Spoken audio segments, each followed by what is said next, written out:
What is up, everybody? Janelle here with my UFC on Fox 25 recap video. Happened this past Saturday. I am on vacation. I'm in Salt Lake City. I am outside. I'm in the shade, but it's still really bright, so I'm squinting here. I apologize. Also probably going to be sweating here. I apologize. So I did make predictions, even though I didn't do a prediction video. I did them on Twitter and Instagram about an hour before the event, so you have to follow me everywhere. And I was 2 for 2, so I broke even there. First up, I chose Thomas Almeida to beat Jimmy Rivera. He did not, and this was a great opening fight. Jimmy Rivera was just first. He was first. He was the aggressor. He was able to implement his game plan better. He was able to push Thomas back for the whole first round. He really won the first round.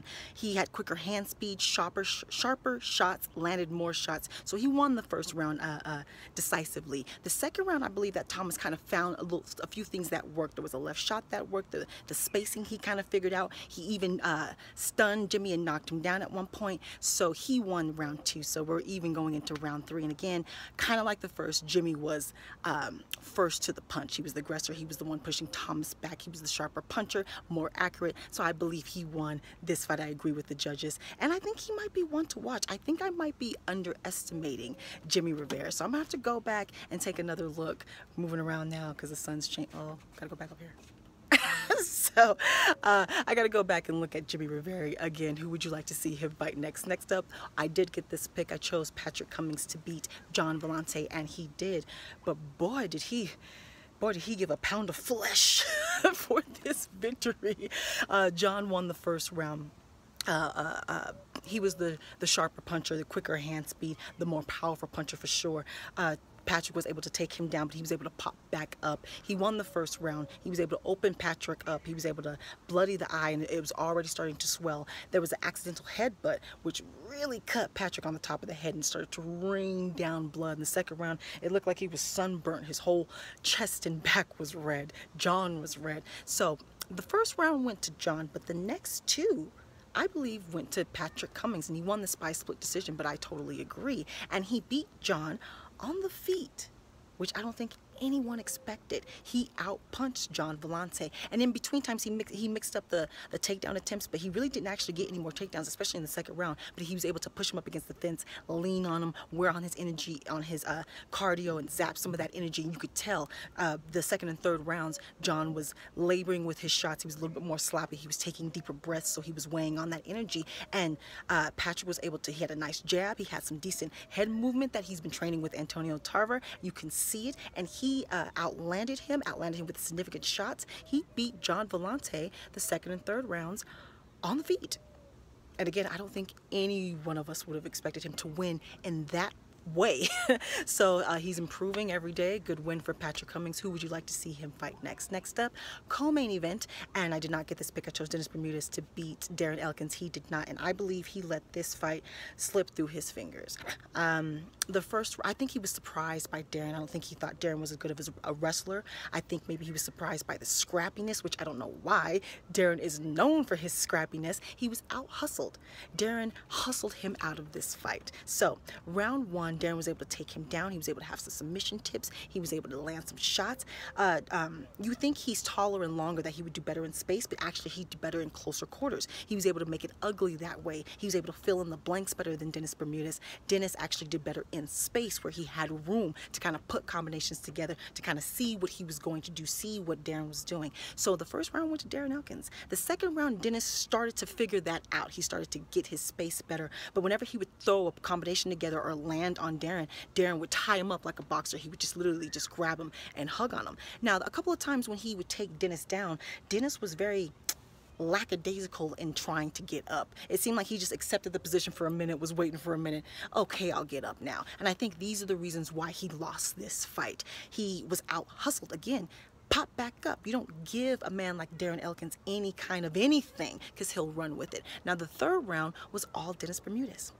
He was first. He was the aggressor. He was fighting in space. He was able to take Darren down. He stunned Darren. He rained down shots and had him reeling for a minute. If he had fought this way from the beginning, I gotta believe he would have won this fight. I got to believe that he's probably kicking himself for this loss. So not to take anything away from Darren Elkins, who I believe hit harder than Dennis thought as well. He's with Alpha Male now. You can see the improvement. So not to take anything away from Darren Elkins, great win for him. Who would you like to see him fight next? Now, main event, I got this pick, so that's why I'm 2-2. I chose Chris Weidman to beat Kelvin Gastelum, and he did. He beat him in the 3rd round. I kind of thought this might be a little, not too much too soon, but I have a feeling that the top 5, top 7 in that division is going to be too big for Kelvin Gastelum. And if you saw me, even in the weigh-ins, Chris Weidman was a lot bigger than Kelvin Gastelum. And when he was able to take him down, not at will, there was a lot of times where Kelvin was able to pop back up. You could see the skill level. He's still growing every day. He was able to land shots when he did find his range and try to, I think he's a sneakier striker, a slicker striker than Chris Weidman is. He actually even stunned Chris Weidman and knocked him back up against the fence in the 2nd round as well. But Chris Weidman was able to take him down, and when he did, he was, I mean, you could really see the size difference. He was covering Kelvin. Like covering his whole body. He was just really massive on top of Kelvin Gastelum. And I don't think, Kelvin, you don't have to get your weight together. I really think you need to go back down to welterweight. I don't think you're going to be able to handle the size of the upper echelon, top 5, top 7 of the middleweight division. I think the size was one of the advantages. Also, the urgency. Weidman was first. He's coming off of a 3-fight losing streak. He was in his hometown in New York. He had that crowd behind him. So I do think there was some intangibles as well. So this ended in the 3rd round. Weidman was able to take him down. He had some ground and pound, but he quickly locked in the head and arm, quickly got his entire body to the opposite side of Kelvin's, and not quickly, Kelvin tried to fight that head and arm choke. He tried to move, tried to wiggle, but it was in. The moment that Weidman got his body to the other side, it was all the way in. He had his hands locked in before he even did that, before he got his body in position. So I knew it was a matter of time. It was just whether or not Kelvin was going to actually be choked out, or was he going to tap, and he tapped in the 3rd round. Again, you could see the skill level with Kelvin. You could see him improving every day. I think that the top 5, top 7 of the middleweight division is going to be too big for him. So, great win for Chris Weidman. Of course, he called Michael Bisping a British bum. And who do you think should be next for Chris Weidman in that division? You got a lot of good fights there, especially in that top 10. Tell me how you did on your picks, any injury updates. I will be giving my prediction video for the next event coming this Saturday a lot quicker, because, oh my gosh, is it stacked 214.